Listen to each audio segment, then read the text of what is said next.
Wij stien krijgt te filmen en jou komt of iets, want je zegt ik heb een verhaal. Ja, dat klopt. Ik ben van doel om in december met jou een Nederlandse vrouw de Atlantische Oceaan oer te roeien. Met een oceaanroeiboot. En dat doen wij voor het Vrouwenhart. Dat is een goede doel. Dat is een onderzoeksteam uit UMC van Utrecht. En daar vreeg we aandacht voor. Ja. En hoe ben je jou op dat idee kwam? Ik ben sloeproeier van oorsprong. En dat ging heel het malen van wedstrijden naar, van het IJsselmeer naar het Waterdzee naar het Noordzee. En toen weer die oceaan weer nog hoor. En daar heb ik de Nederlandse mooie roeiers jongen. En die hebben 2 jaar de eerste prijs won in dezelfde wedstrijd. Challenge die wij ook willen doen. De Talisker Whisky Atlantic Challenge. En toen zeiden we, waarom geen vrouwen? Dus als mannen dat kennen, dan kennen wij dat ook.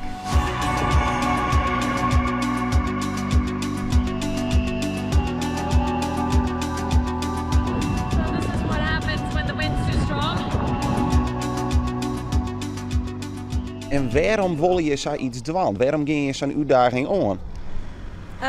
Voor mij omdat ik denk dat ik het ken. Dus waarom?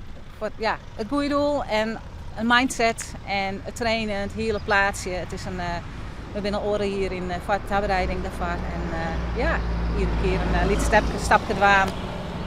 En ik weet het, gewoon zo. En hoe zwier wordt dat?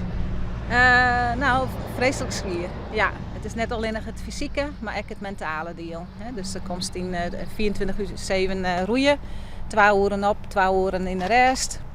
En dan moet je een beetje iets eten, maatje en jezelf verzorgen en dan sliepen. En dan wordt alles wat minder in beleving. Dus het werd wat afvlakken en het terugzettingsvermogen dat met je haar.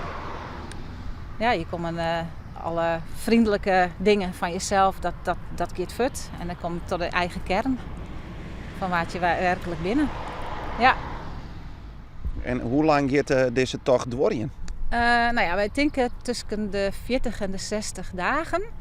We denken dat 45 dagen wel realistisch is. En als de omstandigheden mij zitten, dan willen we nog een bezoekje om een gooi naar het wereldrecord te doen voor vrouwen. En dat zit op 34 dagen. Dus ja, een beetje ambitieus ben ik wel. Dus ik kom correct van de sportskwallen en op fietsen we weer om naar huis. En dan zeg ik je hem steen. Jeetje, wat een uitdaging. Ja, het is een hele uitdaging. Ja. Jouw zus ik even een science gehad, het slag is. Jazeker, je kan me wel volgen op social media. En we zijn de Atlantic Dutchess. We hebben een eigen website en vrienden van bestaat ook op Facebook, dus kun je ons volgen.